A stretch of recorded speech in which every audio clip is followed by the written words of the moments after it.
Hello বন্ধুরা, তো আজকে দেখেন পায়রা ওড়াবো। আজকে পায়রা ওড়াচ্ছি একটার সময়, কারণ এখন আমি পায়রা ওড়ানোর টাইম পাচ্ছি না। আর এই পায়রাগুলো 3 দিন হয়ে গেল পায়রাগুলোকে ওড়ানো হচ্ছে না, যার কারণে আজকে আমি ছাড়তে বাধ্য হলাম।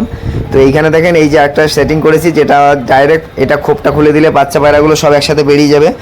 তো আমি দেখিয়ে দিচ্ছি, দেখেন এই যে এইখান থেকে জাস্ট এই নাটটাকে সরিয়ে দিয়ে এরকম টান মারলেই এপাশ থেকে সব পায়রা বেরিয়ে যাবে, যার কারণে আমার পায়রা ছাড়তে অনেক অসুবিধা হচ্ছিলো। তো আজকে এদের প্রথম দিন এরকমভাবে ছাড়ার, যার কারণে পায়রাগুলো বুঝতে পারছিল না যে কোনখান থেকে বেরোবে। তো ফট করে পায়রাগুলো বেরিয়ে গেছে। এরপরে যখন ওড়াবো তখন ওদের আস্তে আস্তে অভ্যাস হয়ে যাবে। তো আপনারা চাইবেন সবসময় এরকম একসাথে পায়রা বের করানোর। তো দেখেন সবকটা পায়রা বাচ্চা বেরিয়ে গেল। তো এদের উড়ানোর কারণ একটাই, এই টাইমে আমি পায়রা উড়াই না একটার সময়, আমি সকালবেলা উড়াই। যেদিনই কাজ ছুটি থাকে আমি ভোরবেলায় উড়াই। ভোরবেলা থেকে 1টা 1:30 এরকম অবধি উড়ে যায়, 5টা 6টার দিকে আমি ছাড়ি। তো এই টাইমে উড়ালাম, পায়রাগুলো ভারী হয়ে যাচ্ছে। আর 5টা পায়রা আজকে ভালো উড়েছে, বিকেলবেলা অবধি উড়েছে। যে কালো পায়রাটা আমাকে মানে প্রচণ্ড উড়ানোর সময় ডিস্টার্ব করে, তো ওই পায়রাটাকে আমি কি করেছিলাম, আপনাদের পায়রা যদি এরকম সমস্যা আছে, ধরেন আপনার পায়রা প্রচুর মস্তি করছে, নর পায়রা মাদি পায়রা, আপনি সেই পায়রা ওড়াচ্ছেন, সেই পায়রাকে কীভাবে ট্রিটমেন্ট করবেন আমি বলে দিচ্ছি।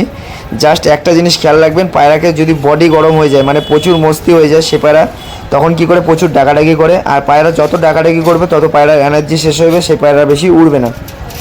তো সেই জিনিসটা আগে খেয়াল করতে হবে। পায়রা যদি অতিরিক্ত ডাকাডাকি করে সেই পায়রা কিন্তু উড়বে না। আপনার রেডি পায়রা যদি মস্তি চলে আসে, তাহলে কি করবেন, সেই পায়রাকে 3 বেলা পায়রাকে জলের মধ্যে চুবিয়ে রাখবেন। চুবিয়ে বলতে গেলে ধরে জাস্ট জলের মধ্যে চুবাবেন, 2 মিনিটের মতো পায়রাকে স্নান করবেন, রেখে দেবেন। আবার পায়রাকে বিকেলবেলা বলছি কেন, 12টার সময় চুবালেন। পায়রার বডি ঠান্ডা হবে, পায়রার মধ্যে মস্তিটা আস্তে আস্তে কমে যাবে। আর এই যে পায়রাগুলোকে উড়িয়ে দিয়েছি, প্রচণ্ড গরম আছে, 37-38 ডিগ্রি গরম, মানে এতটা গরম আপনারা বুঝতেই পারেন। তো এই যে পায়রাগুলো উড়াচ্ছি। আর এই যে কালো পায়রাটা, এই পায়রাটা নেমেছিল 2টোর সময়, 1 ঘন্টা উড়ে পায়রাটা নেমে গেছিলো। কিন্তু এই পায়রাটাই এক সময় 7-8 ঘন্টা উড়বে, আর আমি এই পায়রাটাকে উড়িয়েও দেখিয়ে দেবো। তো এই পায়রাটার বডি ভারী, যার কারণে পায়রাটা উড়ছে না। আর বাদবাকি পায়রাগুলো 5টা পায়রাই উড়ছে। যে পায়রাটা লাস্টে ঝুলাতো সেই পায়রাটা মানে 1.5-2 ঘন্টা উড়েই নেমে যেত, সেই পায়রাটা আজকে উড়ছে, কারণ এই পায়রাটাকে আমি ওরকম চুবিয়েছিলাম জলের মধ্যে। তো 4:30-5টা অবধি উড়েছিল পায়রাগুলো। তো দেখাচ্ছি, দেখেন পায়রাগুলো উড়ে যখন নামবে আপনাদের দেখাবো। 5টা পায়রা দারুণ উড়ছে। এই পায়রাগুলো আমি যদি সকালবেলা থেকে ছাড়ি, 12টার পরেই নামবে, 12টায় 1টা 2টোও বেজে যেতে পারে। তো এদের ঠান্ডা জল দিই না, কারণ এখন আর সেভাবে উড়ানোর টাইম পাচ্ছি না, এখন প্রচণ্ড আমার কাজের চাপ, যার কারণে আমি 2টোর সময় বাড়িতে চলে আসি। আজকে তাড়াতাড়ি চলে এসেছি বলে আজকে পায়রাগুলো ছাড়লাম। তো জানি পায়রা একটু বেশি, মানে আমার পায়রাগুলো রাত বসে না, কারণ আমি এদের পায়রা ভরি করে নামানোর সময় অভ্যাস করানো আছে, যার কারণে আমি পায়রা ছেড়ে দিলেই পায়রা ভরি করে নেমে যায়। তো পায়রাগুলোর মধ্যে দম আছে বলে এরকম উড়ে যাচ্ছে 5 ঘন্টা 4 ঘন্টা, এমনি এখনই উড়ে যাচ্ছে, কিন্তু সকালবেলা থেকে ছাড়লে আরও বেশি উড়বে। তো ওর জন্য আমি পায়রাগুলো সকালবেলায় ছাড়বো, যার কারণে 3 দিন হয়ে গেল ভারী হয়ে গেছে। ওর জন্য পায়রাগুলো আজকে উড়ালাম, যাতে একটু হলে ওদের বডিটা হালকা হয়ে যায়। আর একটা জিনিস আপনি খেয়াল করবেন, যদি আজকে পায়রা আপনি 2টোর সময় উড়ান বা 1টার সময় উড়ান, একদিন গ্যাপ দেবেন, দিয়ে আপনি পায়রা 5টার সময় ছাড়বেন, দেখবেন পায়রা অনেক দম বেড়ে গেছে অন্য দিনের থেকে। এবার পায়রাকে ঠান্ডা জল দিতে হয়, তো আমি ঠান্ডা জল দিইনি এই কয়দিন। এবার যেদিন আমি পায়রা ওড়াবো সেদিন ঠান্ডা জল দেবো। আর কীভাবে দেবো আপনাদের দেখিয়ে দেবো। তো অনেক দাদা মানে বললেও বুঝতে পারে না, তো আপনাদের ভালো মতো করে দেখিয়ে দেবো। আর যে এই মাদির বাচ্চা আর এই নরের বাচ্চা উড়ছে 2টো, এই মাদি আর এই নরের 2টো বাচ্চা উড়ছে এই নরটার। আর এই যে জোড়াটা আছে এর একটা বাচ্চা উড়ছে, আর একটা বাচ্চাকে বাজ পাখিতে খেয়ে নিয়েছে। আর এই নরে আর এই মাদির বাচ্চা এখনও আছে, খোপের মধ্যে আছে, ঘর সেট করেছি, মানে সেট করেছি যে 3টে পায়রা, ওগুলো আরও সেট করা আছে, ওগুলো ওড়ানো হয়নি। তো ওই পায়রাগুলো উড়ছে বলে ওগুলোকে আর ওড়ানোর টাইম পাচ্ছি না, বৃষ্টি হচ্ছিলো, যার কারণে পায়রাগুলো ছাড়িনি, ওগুলো সেট করা আছে, কিন্তু ওগুলো উড়বে। ওগুলো হয়তো 2-3 না 4 পর হয়ে গেছে সেট করা আছে, কিন্তু এখনও ছাড়া হয়নি। আর এই জোড়া এই নতুন আবার ডিম দিল, মাদিটা ডিম জমছিল না, একটা ডিম জমেছে।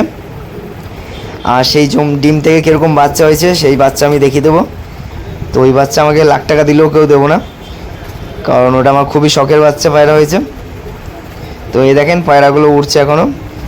তো এই বিকেলবেলা উড়ালে একটাই সমস্যা, আমার অনেক টাইম নষ্ট হয়। পায়রা উড়ে নামার পর ওদের 15 মিনিট রেস্ট দিতে হয়, তারপর অনেক সমস্যা হয় পায়রা।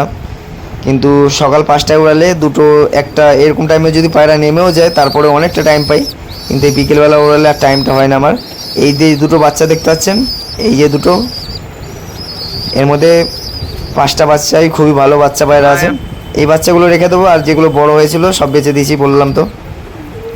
আর এই যে কালো পায়রা দেখতে পাচ্ছেন, এর দিদি নর্মালে 9 ঘন্টা ওড়ে, ওই যে যেটা উড়ছে সাদা, তো এবার দেখাচ্ছি, দেখেন বাচ্চা পায়রাটা যেটা বলছিলাম, এই দেখেন বাচ্চাটা, কালো বাচ্চা। এই বাচ্চাটা আমি ডানা কেটে দেবো, দুর্দান্ত বাচ্চা। মানে নর্মাল এই পায়রাটা 9-10 ঘন্টা উড়ে যাবে। তো এমনি শীতকালে কথা বলছি, গরমে 7-8 ঘন্টায় উড়বে, আরও বেশি উড়ে যাবে, কারণ 9 ঘন্টা উড়েছে এই কদিন আগেই। আরও অন্য পায়রা, মানে এই পায়রা না, ওটা হলো মুন্ডু সাদার বাচ্চার বাচ্চা, এটা হলো মুন্ডু সাদার ডাইরেক্ট বাচ্চা। এগুলো আমার বাড়িতে নর্মালে 3টে পায়রা 10 ঘন্টা উড়েছিল, আর একটা পায়রা 12 ঘন্টা উড়েছিল, আর বাদ বাকি সব 7.5 ঘন্টা 8 ঘন্টা এরকম করেই উড়েছিল। আর এইগুলো আমার ডিম চালা পায়রার মানে ডিম চালা পায়রা। আর এই মুন্ডু সাদা পায়রাটা আমার সব থেকে পুরনো পায়রা, প্রায় 16-17 বছর হয়ে গেছে। এরা ডিম জমে না, এদের কাছ থেকে আমি ডিম বাচ্চা চালাই। আর এই পায়রাগুলোকে ছেড়েছি এই পায়রাগুলোকে নামানোর জন্য। 5টা 3-4 অবধি উড়েছিল এই পায়রাগুলো। তো এই উড়ানে আমার মন সন্তুষ্ট হয়নি, কারণ এরকম তো পায়রাও নর্মালি উড়ে যায়, 7-8 ঘন্টা না উড়লে তাও মনে শান্তি হয় না একটা পায়রা। তো এই পায়রাগুলো উড়ছে, এগুলো কিন্তু এদের থেকেও যে বাচ্চা হবে সেগুলো কিন্তু মানে সেই বাচ্চার মধ্যে উড়ানটা ভালো হবে। আবার যেগুলোকে উড়াচ্ছেন না, মানে ওর মধ্যে উড়ান আছে, সেগুলোর থেকেও কিন্তু ভালো বাচ্চা হবে। কিন্তু উড়িয়ে যদি জোড়া দিয়ে বাচ্চা করেন, সেই বাচ্চার কোয়ালিটি আরও বেশি ভালো হয়। মানে কি বলবো, দেশি মুরগি আর পোলট্রি মুরগি ওরকম টাইপের। তো দেখেন এই যে, আর এই যে বাচ্চা পায়রাগুলো, এগুলো সব খাওয়া শিখে গেছে, এগুলো আস্তে আস্তে বড় হবে। আর এই যে এর দিদি উঠছে, এই দেখেন দুর্দান্ত কোয়ালিটি সবুজ চোখের পায়রা এগুলো। আর এটা হলো ব্রেকআপ, এটাও ব্রেকআপ। আর এটা হলো আবলুক, মানে ব্রেকআপ যে নর আর মেন ধাড়ি পায়রা আমার।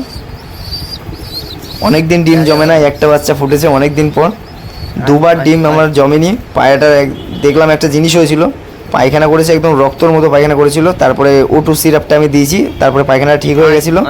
তারপরে একটা ডিম জমেছিল, 2টো ডিমই জমেছিল, কিন্তু ফুটে বেরোনোর সময় একটা মারা গেছিলো।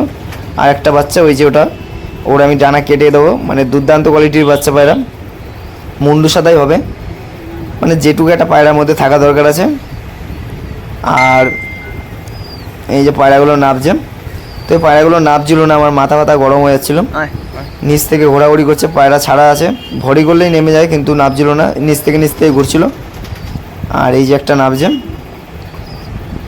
এটা হলো সবার লাস্টে নামে, তো এ সবার ফার্স্টে নামছে এখন, কারণ এর একটা সমস্যা আছে, এই পায়রা প্রচুর গরম হয়ে গেছে। কিন্তু আরও উঠতো পায়রাগুলো, আমি যদি পায়রা না ছাড়তাম, তো আমার দরকার নেই, কারণ রাত পাত বসে গেলে আবার সমস্যা। আর এই যে কালো বাচ্চাটা দেখতে পাচ্ছেন, এটা নর বাচ্চা হয়েছে। এদেরই বাচ্চা এখন ছোট ছোট আছে, যেগুলো সেলে রাখবো।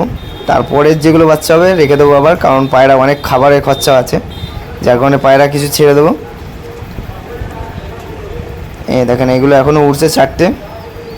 আর যে কালো বাচ্চাটা 2 ঘন্টায় নেমে যায়, আজকে অনেকক্ষণ উড়েই নামলো, পরে আরও বেশি উঠবে।